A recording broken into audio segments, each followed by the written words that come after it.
Hey you guys, welcome back. Let's have a conversation about passive aggressive behavior. This is probably one of the most frustrating things with emotional abuse, narcissistic abuse. This is something that obviously someone does when they're uncomfortable. It's a defense mechanism. It's a tactic to maybe hurt you or abuse you, but it's also something that most people don't even realize is happening. This behavior will absolutely trigger you if you are unhealed. So not only is it important to know what this looks like, but it's also important to know why this person is behaving this way, because this kind of takes the sting out of it. You start to not maybe take it so personally what it is that they're doing, but it also allows you to have more self-awareness when you are in interactions with this person. People are only passive aggressive when they grew up in environments where when they started to communicate with someone, when they were telling someone what they think, how they feel, their opinions, they completely got either ignored or shut down. When they did speak, they got punished. What they subconsciously learned to do was to express how they were feeling in these subtle ways. And those subtle ways was their way of letting out any frustration, sadness, aggravation, anger, whatever it is. So they basically don't know how to deal with how they feel.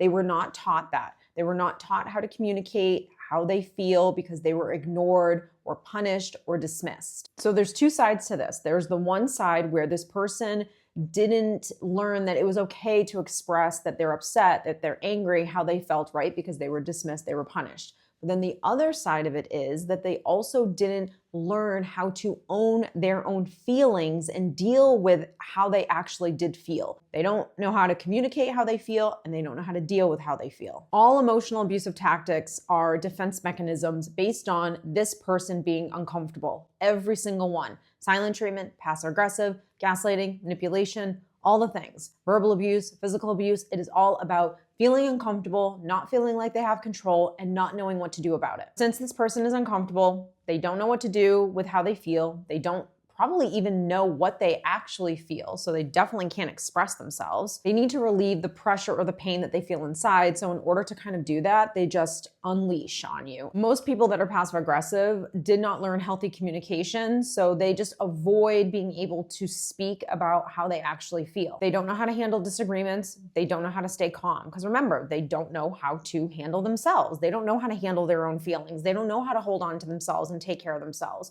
And even you or I, at times in our life, we didn't do that either. We abandoned ourselves and we became defensive, or we shut down, or maybe we gave the silent treatment or whatever. Maybe we said something nasty because we were uncomfortable. What this person ends up doing is just avoiding communication altogether and just becomes passive aggressive. The unfortunate part is they may not even necessarily know what it is that they're actually feeling. You're dealing with a child. You're dealing with the emotions of a child. A lot of times when you say, how do you feel? And they say, I don't know, because they honestly don't know yet. They don't have the capacity to be able to self-reflect and say, I am feeling this way because of this. So sometimes it takes a person either having a conversation with maybe someone that they love and trust, or a therapist or a coach or someone else on the outside, for that person to say, are you feeling this way because of this? And then the person could say, yes, I think that is so. And they start to understand why they feel the way they feel. So since they can't do that, there's no way they're going to be able to even start communicating with you on how they feel, let alone even taking responsibility for it. A struggle with most people who are passive aggressive is they do not have any confidence in themselves to be able to stand up for themselves, to be able to assert themselves. So instead of standing up for themselves, they learned how to be a little passive aggressive. They kind of just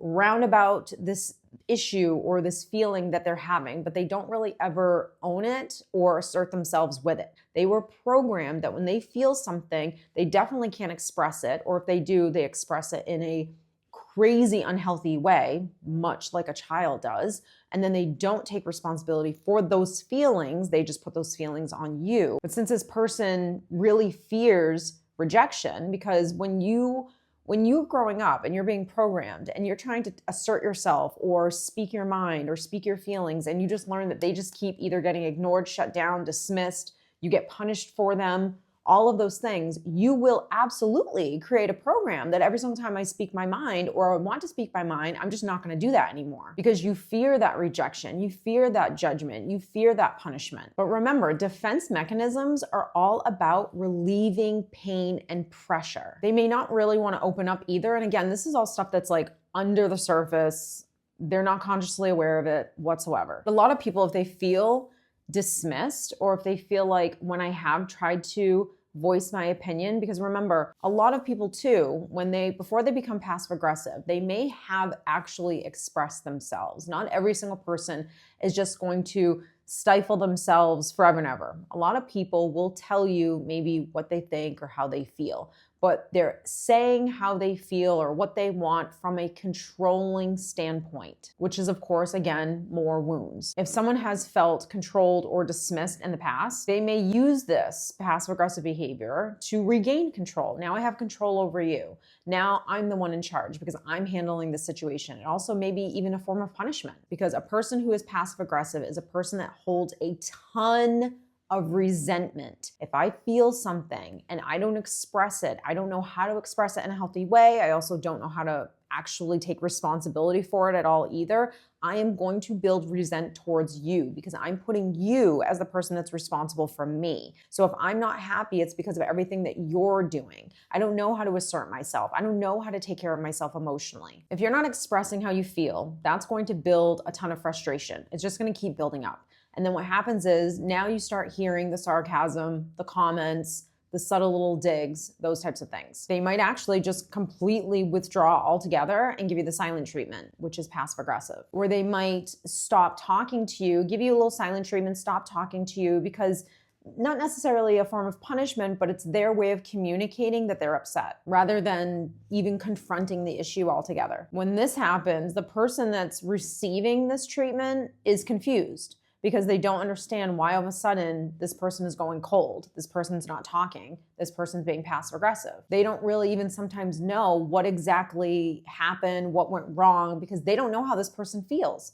Neither does this person a lot of times. Sometimes when these comments are made, you're gonna get so upset by them, or you're gonna get really confused. When someone says, I don't know, maybe it's just me, or you probably wouldn't understand, these types of comments actually put all the blame of how they feel on you without directly pointing the finger at you. When they're upset and they're doing this behavior, now all of a sudden they forgot to do that thing that they were supposed to do for you. It's their way of kind of getting back at you without really actually punishing you because they're upset. The laughable part with all of this is that if you even call this person out, they're going to completely avoid taking responsibility altogether. They're probably just going to deny being upset or try to act like nothing's wrong, which of course we all know is immature, because if something's bothering you, we need to be able to communicate about that, but you're not dealing with an emotionally mature person. Now let's put on top of this that you are severely codependent. This is going to bug you and trigger you in such a way. You will not be able to let this go. You'll want to have a conversation, or maybe you'll get super angry and call this person out, and it only makes things worse. And if this person knows that you are codependent, here we go with the guilt. This person may try to make you feel guilty and make you responsible for why they feel the way they feel. This was something I struggled with for a very long time. I took responsibility for why people felt the way they felt. If they were upset with me, if I said something they didn't like, I didn't understand for a very long time that it's actually your responsibility to take care of yourself,